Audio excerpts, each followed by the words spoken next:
like to drop into the chat where you are connecting in from, that would be really great. Hopefully you can all hear me as well. If you could, any problems, just drop into the chat and let me know if you can't hear me or can't see me. Now, working with me behind the scenes is my assistant today, Tash Smith. So she will be curating some of the questions that you are posting. Please do feel free to post questions throughout the chat. If I can, I'll definitely would love to address those for you. So might just give a few more minutes to see if we have any other people joining us, and then I look forward to getting underway.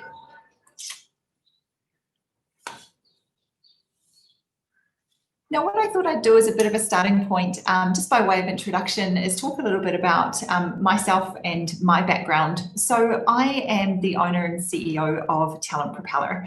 I set up my first business 18 years ago when I was in my early 20s. And today I have 3 core businesses that I manage that are focused within the recruitment space in some shape or form.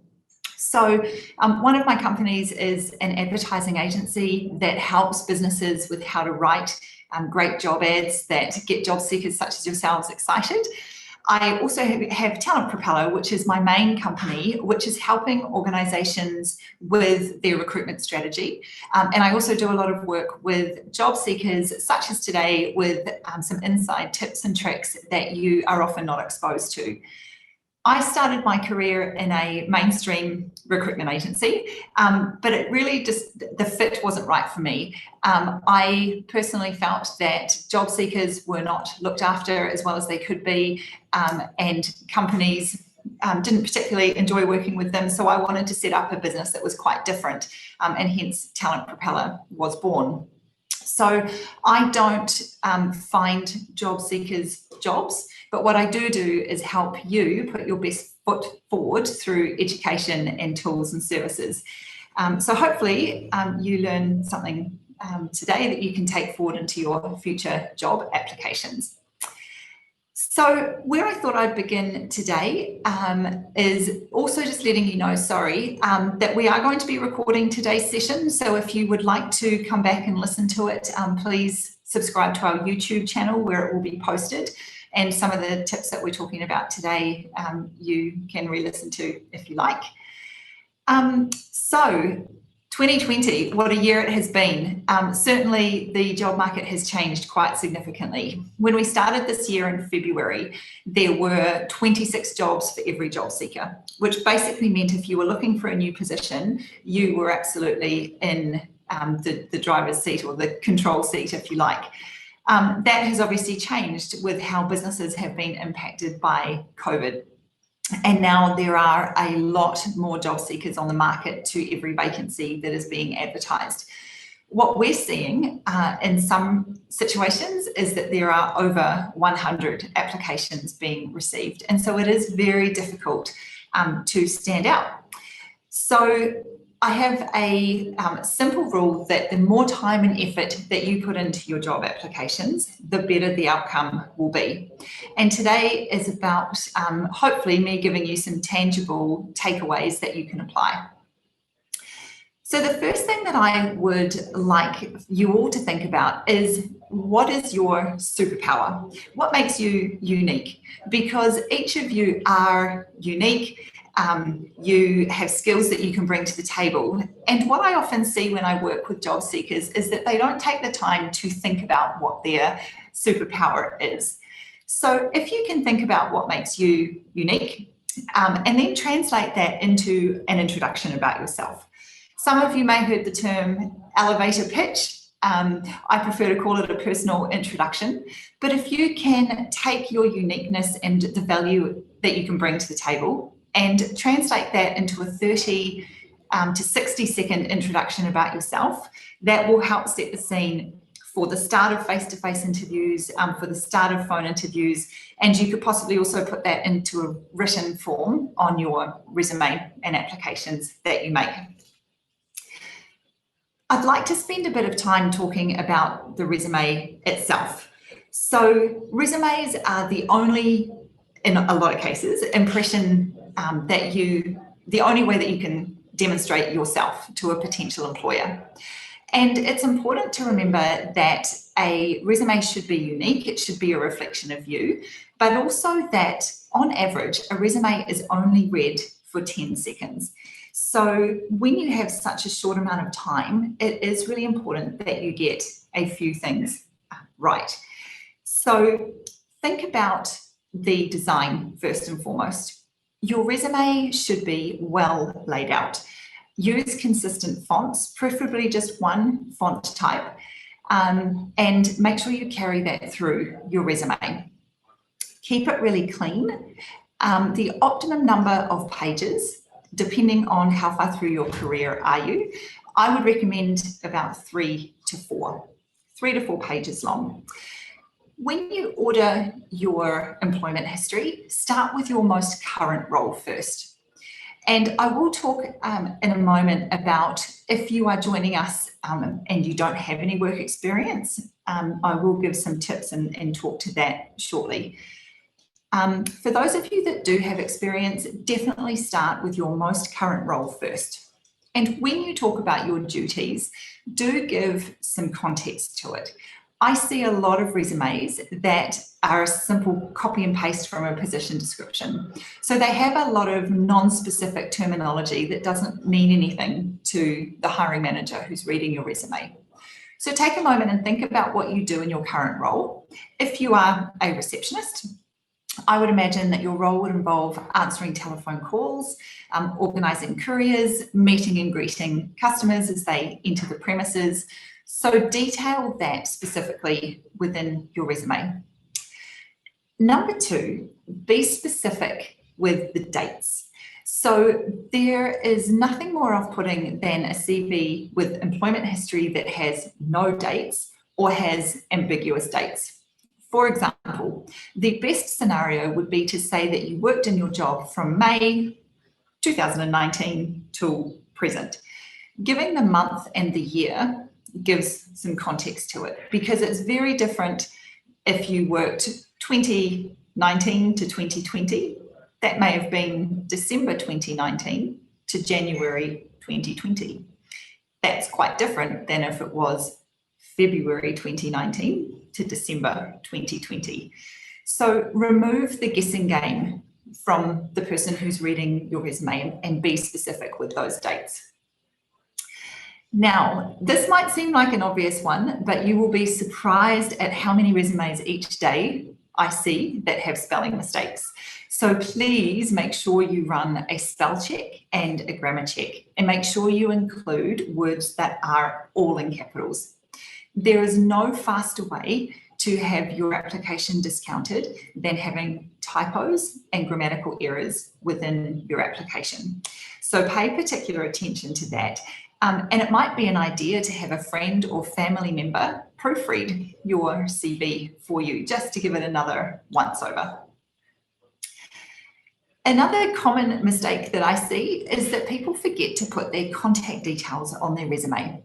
And it happens probably 1 in 10 CVs that I see. So make sure that you have your email address and your contact phone number detailed on your resume. Some people include that in a covering letter and don't put it on their resume. But often a HR team will print off your resume and physically hand that to a hiring manager. Now, if your covering letter was not included in that printed package, it means that they're not able to contact you. So make sure that you do have your phone number detailed on your CV. I also like to recommend including a photograph. This is one that normally gets people talking and can be a bit of a hot topic, but I'll tell you why I think it's, for me personally, a good thing to do. If you can select a professional photo of you, it enables the person reading your CV to immediately connect with you. It takes you from being simply a name on a piece of paper to being a person that they're visualizing being part of their team. A common question that I get from job seekers is, or a concern, will I be judged on my appearance? And to be honest, I have not found that to be the case with the businesses that I'm working with. What it does do is it takes that average of 10 seconds that your resume is being looked at to slightly longer, because suddenly you are a human. There is a context and a visual to the experience that you're detailing on your CV. Now, I have seen some not so great photographs, and so I would make sure it's a professional photo. Doesn't have to be done by a professional photographer, but if you have an iPhone or a smartphone, they have some great cameras that you can wear professional attire and have a headshot taken. My personal favourites was that I have seen some photographs on resumes of people at shopping malls surrounded by shopping bags, and also at a dining table after a very big night out, surrounded by wine bottles. So those ones I probably wouldn't recommend putting on your resume, but a professional one, I'm a great advocate for it. Now, I talked at the beginning about how to demonstrate your uniqueness, and I would like to move on to talking about covering letters and whether you should include one or not. It is a common question that I get asked, and for me, I believe it's personal preference, but if you are going to invest the time, make sure you really put in an effort to your covering letter, because this could be one area that could be your undoing. What do I mean by that? Well, just yesterday, I received an application for one of my clients, and the covering letter was addressed to the wrong organisation and had the wrong job title within it. Now, that sets a bad impression before someone's even got to your resume, and that happens a lot more than what you'd probably expect. So make sure if you do include a covering letter that you address it to the right company. If you can, find out who the hiring manager is and personally address your letter to them. But here's a trick. I don't think that you should have a generic covering letter. I see a lot that will say, I'm hardworking, I'm honest, I'm reliable, you should hire me. And those are great qualities. But actually, within the advert itself, there are some signals as for what you should be talking to within your covering letter. And let me explain that in a bit more detail. When you read a job advert, you will no doubt see criteria that the company is looking for. So if I use my example of a receptionist again, the company might be asking for great attention to detail and a customer service work ethic and focus. That is what you should be talking to within your covering letter. So personalize each letter to the role that you're applying to and see if you can pull out what those criteria are, and then give examples of what you've done within your previous work life or in your personal life that demonstrates those attributes. So if your current role requires attention to detail, talk to that a little bit in your covering letter. If you are particularly passionate about customer service and have experience or a scenario to share, then include that within your covering letter. Your covering letter, though, is also a place where you can get a little bit innovative. And there are a lot of great tools on the market at the moment that help you think outside the square. One of my personal favorites for consideration would be to think about whether you could send a video cover letter instead of a written one. So again, for those of us with smartphones, putting it onto a record setting and recording a 20 to 30 second introduction about yourself. I have seen it done for roles, particularly within retail, and they are phenomenally successful because, again, it helps with the hiring manager to emotionally connect with you. It also gives you the opportunity to talk about your or to demonstrate your personality and your character, which helps show how you might be a culture fit into the organisation. Now, with a cover letter as well, make sure you talk about why you would like to be part of the organisation. It might be that their values align with yours. It might be that you're excited by the work that they're doing within the market. But do make sure that you are talking about why you'd like to join the team. The other thing is length. So try to keep your covering letter to 4 paragraphs. Don't go on to 2 pages. Keep it nice and succinct and brief. It is designed to be an introduction and a teaser to the main event, which is your resume. If you'd like any more tips specifically on covering letters, we do talk about that quite a lot on our blogs. So do have a look at the resources section on Talent Propeller Jobs for some more tips and tricks. So my next tip in terms of how to stand out in a crowded job market is to think about what you can bring to the table, but then demonstrating that. So I speak with a lot of job seekers who tell me everything that they're great at, but they may not do as good as they possibly could with translating that into their application.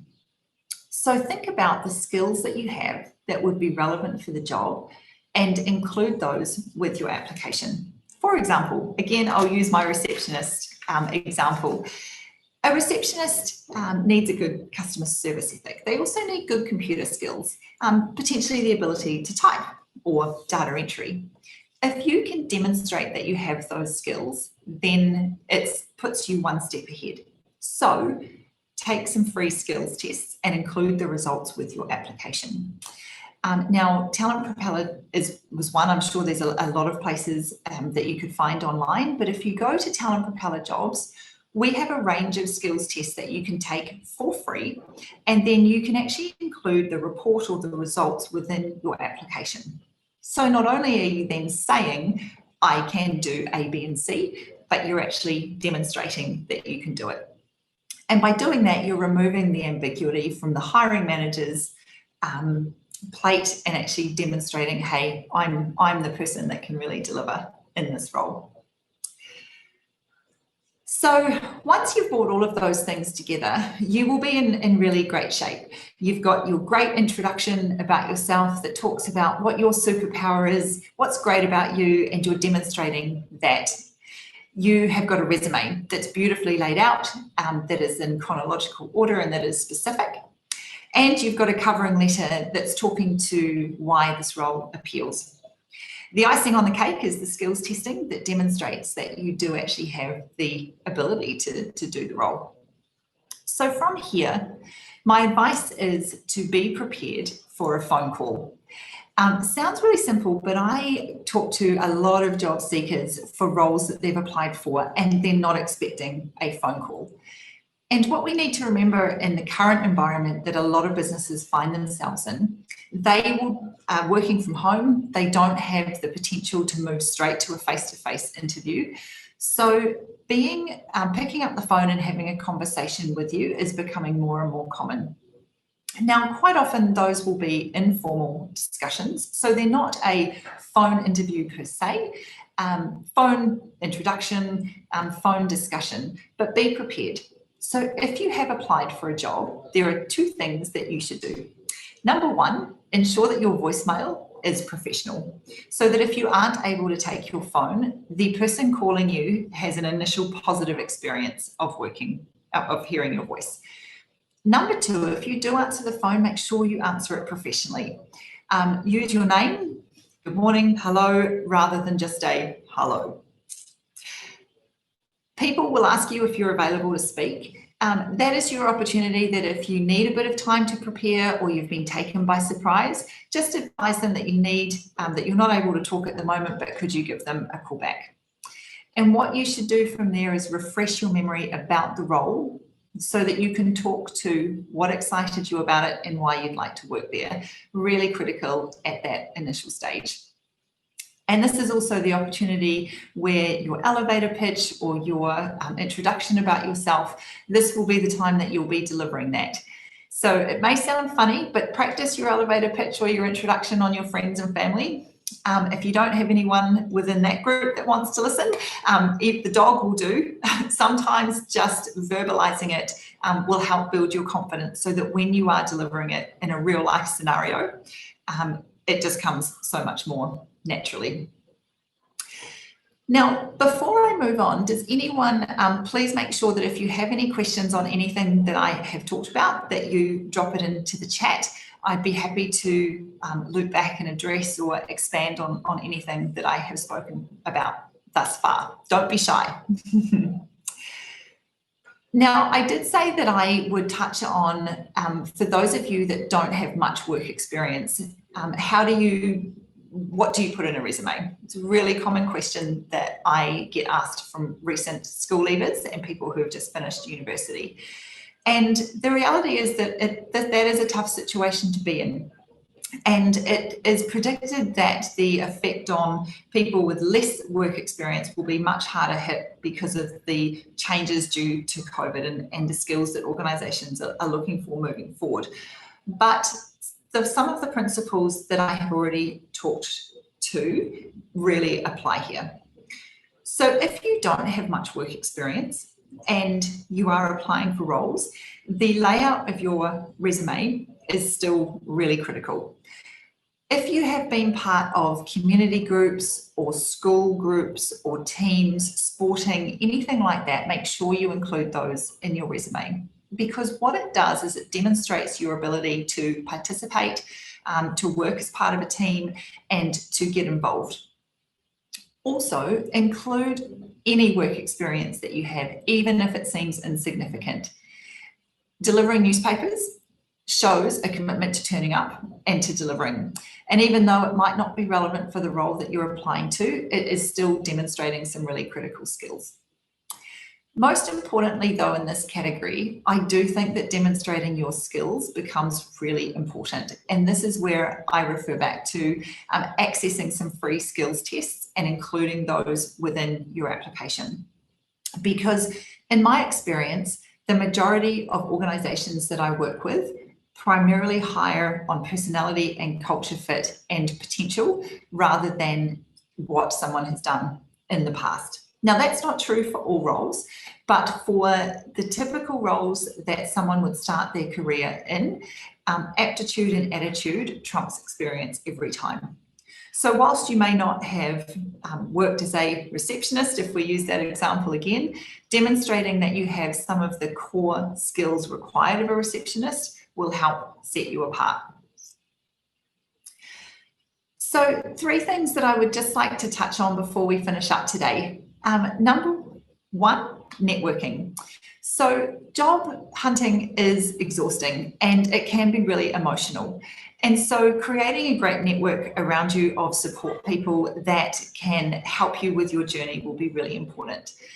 The other thing about networking is that you never know where opportunities might come from. A lot of jobs aren't actually advertised. So the more people you talk to and let them know that you are available for work, the more opportunities you may find come your way. So think about who you've worked with in the past, perhaps who you know, friends of friends, parents if you're starting out your career, who they know, and ask for introductions and referrals to help get you started. Number 2 is think about your social profile, because it is very common now for companies to look at your social media presence. They'll be looking at Facebook, they'll be looking at Instagram, and they will be looking at LinkedIn. So make sure that if you don't want a future employer to be looking at what you did on the weekend, set your settings to private. If you don't have it set to private, then just be conscious of what you are uploading to your social pages. And finally, use LinkedIn as a tool.